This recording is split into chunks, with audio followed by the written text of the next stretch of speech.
कुल जमनी का कइले रे पूरा नाश करके धो देले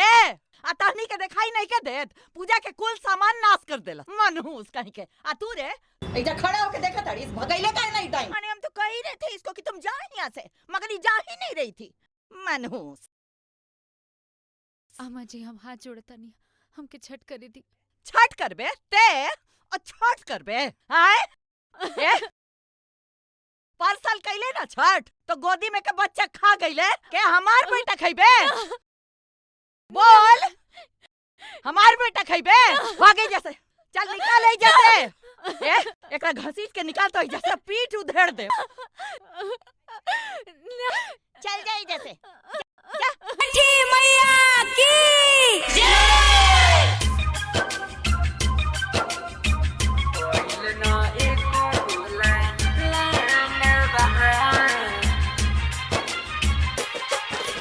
डीजे कंचन राज हाजीपुर वैशाली।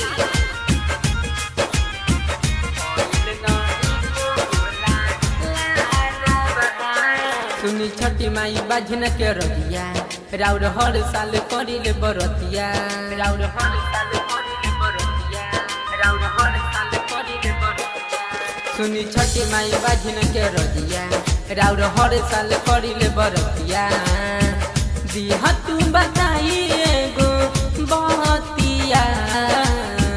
दिहा तू बताई एगो बतिया कवन गलतिया के दिल बारू साजा माई भइल नए को गुला लानवा ए माई कवन गलतिया के दिल बारू साजा माई भइल नए को गुला लानवा भइल नए को गुला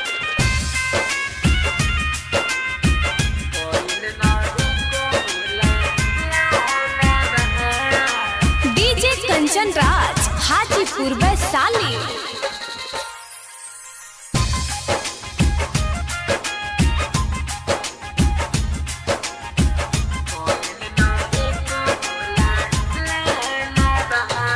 मारे गौआ जा तना कहिले बजनिया माई कहिले बजनिया माई फेरी न नजरिया सबे कहे सबतनिया माई कहे सबतनिया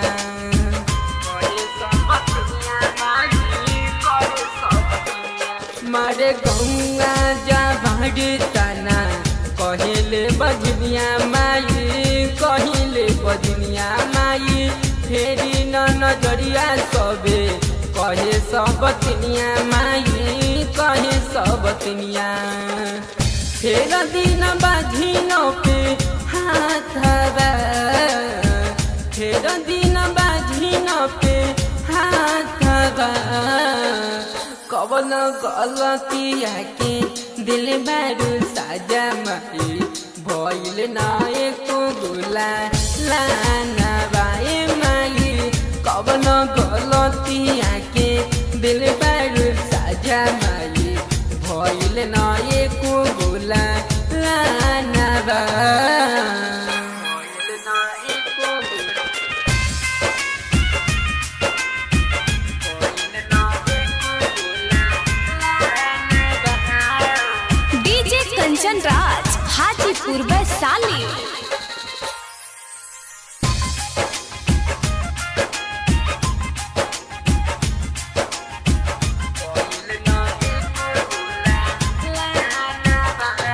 राउर महिमा महान हवे सुनलिए माई हम सुनलिए माई रउआ फेरी नजरिया दिन शारदा पुराई माई शारदा पुराई शारदा पुराई माई शारदा पुराई राउर महिमा महान हवे सुनलिए माई हम सुनलिए माई रउआ फेरी नजरिया दिन शारदा पुराई माई शारदा पुराई राइटनी राजे न बुझे बतिया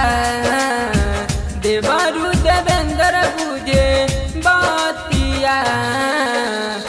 कौनो गलतिया के दिल बारू साजा माई।